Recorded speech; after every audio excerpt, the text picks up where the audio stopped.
नमस्कार दोस्तों, अगर आप सरकारी कर्मचारी हैं या आपके परिवार में कोई भी सरकारी नौकरी में है, तो यह वीडियो आपके लिए बेहद ही ज़रूरी है। क्योंकि 8वें वेतन आयोग के सामने अभी एक बहुत बड़ी मांग को रखा गया है, रिटायरमेंट ग्रेच्युटी की सीमा को 25 लाख रुपए से बढ़ाकर 75 लाख तक करने की। आखिर क्या है ये पूरा मामला? किसने ये मांग को रखा है और इसका आप पर क्या असर पड़ने वाला है? चलिए विस्तार से इसे समझते हैं। सबसे पहले यहाँ पर बात करते हैं टाइमलाइन की। 8वें वेतन आयोग के सामने ज्ञापन यानी कि मेमोरेंडम जमा करने की जो आखिरी तारीख थी वो 15 जून 2026 थी, वो खत्म हो चुकी है। पिछले कुछ महीनों में कई सरकारी कर्मचारी संघों, सरकारी कर्मियों और पेंशन भोगी कल्याण संस्थाओं ने मिलकर वेतन और मुआवजा ढांचे को आधुनिक बनाने के लिए कई प्रस्तावों को दिया हुआ है और इनमें से सबसे चर्चा में जो रहा मुद्दा है वो है रिटायरमेंट कम डेथ ग्रेच्युटी के नियमों में बड़ा बदलाव। इससे पहले कि हम नए प्रस्ताव को समझें, जरा मौजूदा नियम को भी यहाँ पर समझ लेते हैं। अभी के नियमों के तहत कर्मचारी को कम से कम 5 साल की सेवा पूरी करने के बाद ही ग्रेच्युटी मिला करती है। गणना होती है यहाँ पर हर 6 महीने की पूरी सेवा करने पर और 1 महीने की बेसिक पे प्लस डीए का 1/4 हिस्सा होता है।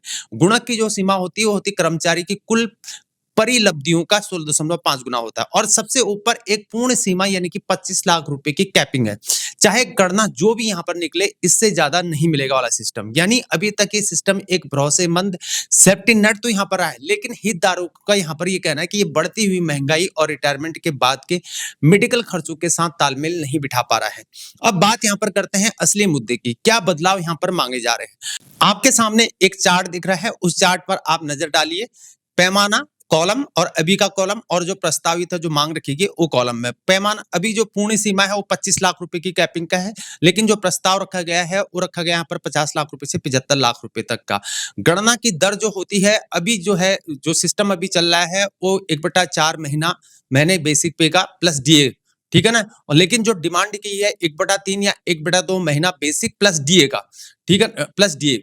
और गणने के जो आधार रखा गया 30 दिन का यहाँ पर महीना होता है, लेकिन अब इसको 25 वर्किंग डे में ही इसको महीना माना जाए, ऐसा कहा गया है।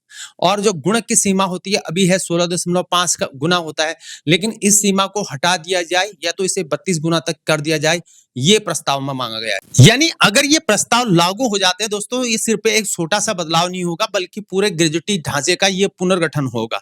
अब सबसे पहले बात यहाँ पर होगी एनसीजेसीएम यानी कि national council joint consultative machinery की।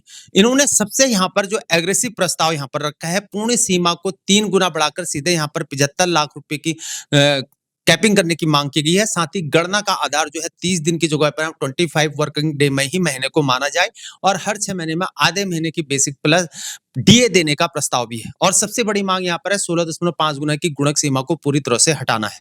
दूसरा है यहाँ पर आईआरटीएसए का, Indian railway technical supervisor association का, और इनका ये फोकस यहाँ पर यह है कि लंबी सेवा को पुरस्कृत करना है। इन्होंने सीमा को दुगना यानी कि 50 लाख रुपए करने का यहाँ पर प्रस्ताव दिया हुआ है और गणना की दर को 1/3 रखने की बात कही है। और जो कर्मचारी 33 साल या उससे ज्यादा सेवा को कर जाता है, उनके लिए गुणक सीमा को दुगना करके 32 गुना तक करने की मांग को किया गया है।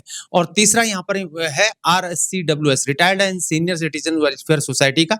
ये थोड़ा सा यहाँ पर अलग नजरिए को रखते हैं। सिर्फ आंकड़े बढ़ाने के बजाय इनका ये कहना है कि एक ऐसा सिस्टम यहाँ पर होना चाहिए जो ग्रेच्युटी सीमा को समय समय पर अपने आप संशोधित कर सके। साथ ही ये ओपीएस, एनपीएस और यूपीएस यानी कि पुरानी पेंशन और नई पेंशन सिस्टम और एकीकृत पेंशन योजना या प्रणाली, तीनों में समानता की भी मांग को कर रहे हैं, ताकि हर वर्ग को समय पर भुगतान मिल सके। अगर ये सिफारिशें मान ली जाती है ना, तो दोस्तों ये सरकार के अपने रिटायर्ड कर्मचारियों को मुआवजा देने के तरीके में एक बड़ा बदलाव हो सकता है। मकसद यहाँ पर साफ है, दशकों की सेवा का सम्मान करते हुए महंगाई के हिसाब से एक सार्थक रिटायरमेंट की सिक्योरिटी को देना। और इतना ही नहीं, यहाँ पर ये बदलाव अभी कार्यरत कर्मचारियों के लिए भी एक बड़ा मनोबल बढ़ाने वाला कदम भी साबित हो सकता है। मेरे दोस्तों, अब गेंद पूरी तरह से यहाँ पर 8वें वेतन आयोग के पाले में जा चुकी है।